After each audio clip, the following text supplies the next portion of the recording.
అన్నపూర్ణాదేవి అర్చింతునమ్మా మా మనవియాలించి మము బ్రోవుమమ్మా అన్నపూర్ణాదేవి అర్చింతునమ్మా మా మనవియాలించి మము బ్రోవుమమ్మా విశ్వనాథుడి వచ్చి విచ్చేయునంట విశ్వనాథుడి వచ్చి విచ్చేయునంట మీ ఇంటి ముంగిట నిలుచుండునంట మీ ఇంటి ముంగిట నిలుచుండునంట అన్నపూర్ణాదేవి అర్చింతునమ్మా మా మనవియాలించి మము బ్రోవుమమ్మా నా తనువును తల్లి నీ సేవ కొరకు అర్పింతునోయమ్మ పై జన్మ వరకు నా తనువును తల్లి నీ సేవ కొరకు అర్పింతునోయమ్మ పై జన్మ వరకు నా ఒడలి అచలాంశ నీ పురము చేరి నా ఒడలి అచలాంశ నీ పురము చేరి నీ పాదముద్రతో నెగడాలి తల్లి నీ పాదముద్రతో నెగడాలి తల్లి అన్నపూర్ణాదేవి అర్చింతునమ్మా మా మనవియాలించి మము బ్రోవుమమ్మా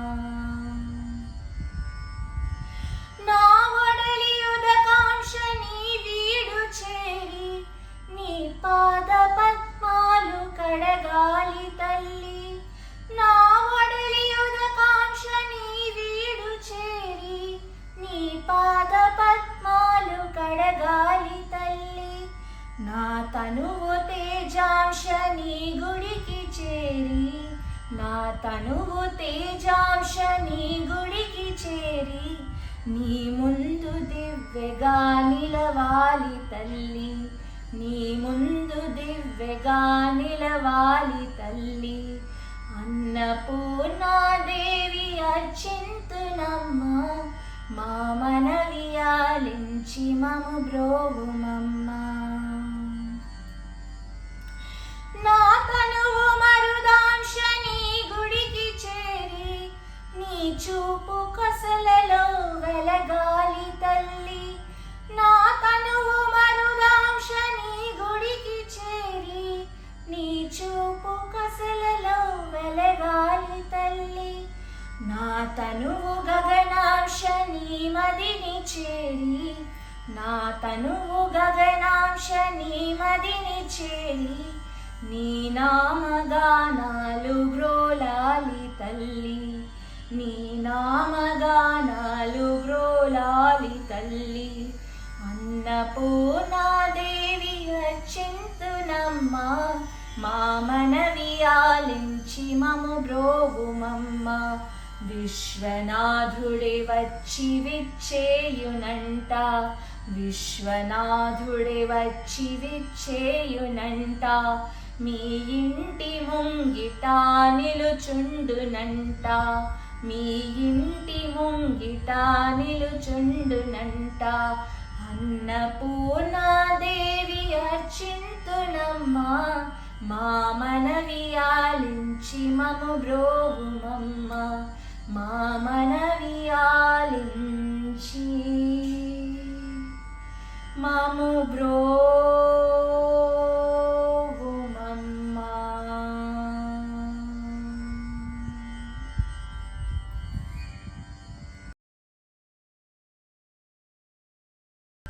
Hello everybody. So I want to quickly jump in and talk a little bit about this beautiful song.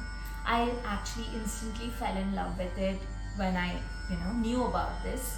Usually what happens in all of the Devi bhajans is the song talks about her features and her characteristics, but in this song it is all about the bhakta and how the bhakta talks about the 5 elements that make up his body, and he wants to offer all of these to Devi and seek her blessings. So So firstly it talks about Lord Shiva who comes to Devi in disguise and asks for alms.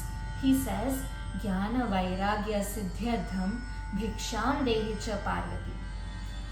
So we all picturize Ma Annapurna as this goddess who's holding this huge vessel full of payasam because she's the provider of food, grains and everything in abundance. And then it talks about the how we should all pray that we should be able to serve Devi Annapurna not just in this life but after the life as well, when we reach the heaven as well. And then it talks about the Achalamsha, which is this element which is immovable, which is Shashvatam, which is our Atma. We pray that let this Atma of ours be enlightened with the stamp of your footprints. Isn't that beautiful? And then the song talks about the element of Udakamsha. So we see that this whole song has old Telugu words in it. It's a very simple song, but it is so profound, right? So it talks about the element of water. The Bhakta prays that let this element of water reach your house and let that wash off your feet, your lotus-like feet. And then he says, let this element of Agni that is in me reach your gudi, your temple, and lighten up the lamp. Isn't that beautiful? And let us all feel the warmth of Devi. And then it talks about the element of wind, and which is followed up with the element of Gaganam, which is space, which is all pervading.